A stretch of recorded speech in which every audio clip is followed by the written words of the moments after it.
Guys, তো আজকে আমি আমার এক বান্ধবীর বাড়ি যাচ্ছি। আর কেন যাচ্ছি তার বাড়ি, তার জন্য তোমরা পুরো ভিডিওটা দেখো, তাহলেই জানতে পারবে। আর আমাকে সানগ্লাসটা পরে কেমন লাগছিল দেখতে অবশ্যই কমেন্ট করে জানিও। আর এই যে তার ছেলে বাইরে দাঁড়িয়েছিল, চকলেট খাচ্ছিল। আর আমার সব বন্ধু বান্ধবরা আগেই চলে এসছে, কারণ আমি আজকে একাই আসিনি এর বাড়িতে, আমার অনেক বন্ধু বান্ধবরা আসবে। আর এই যে আমার সেই বান্ধবী যার বাড়িতে এসেছি আজকে আমি, আর তার ছেলের জন্য একটা আমি চকলেট নিয়ে এসেছিলাম, আর সে চকলেট পেয়ে তো খুবই খুশি। তারপর সে আমাদের সবাইকে খেতে দেয় দুপুরবেলা। আর দুপুরবেলা সে করেছিল ভাত, ডাল, শাক। খাওয়াটা খুবই সুন্দর ছিল। আর তারপর আমরা সবাই মিলে চলে আসলাম ছাদে। তারপর সবাই মিলে ছাদটা পরিষ্কার করলাম। আর ছাদটা পরিষ্কার করার পর এখন আমরা রান্নার জন্য সব শাকসবজি কাটতে বসেছি। আর তার মধ্যে আমাদের নাচ শুরু হয়ে গেল।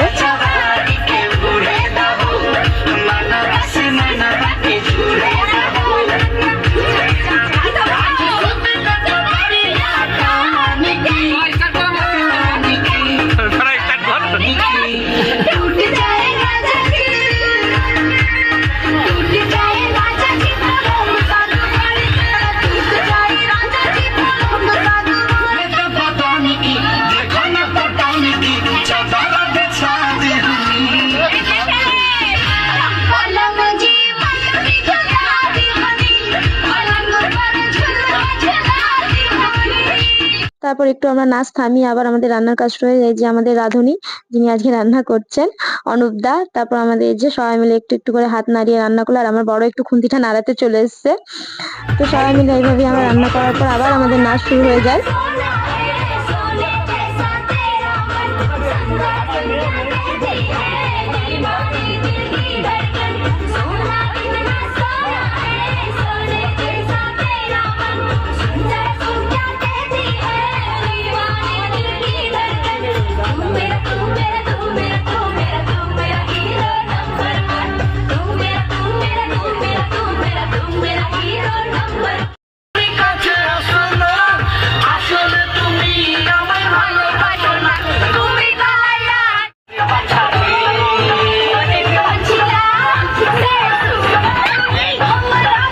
হঠাৎ করে সে পড়ে যায়, আর পড়ে গিয়েছে তো হাসি থামাতে পারছে না, লেগেছে তবু হেসেই চলে যাচ্ছে।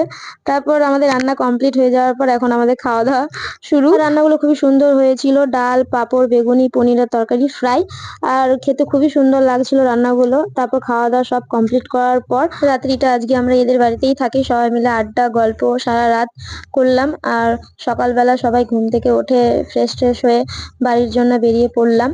কিন্তু এই যে বান্ধবীকে ছেড়ে যেতে একটু কষ্ট তো হয়, কারণ অনেকদিন পর সবাই একসাথে হয়েছি। তারপর সবাই চললাম নিজের নিজের বাড়ি। Tata guys.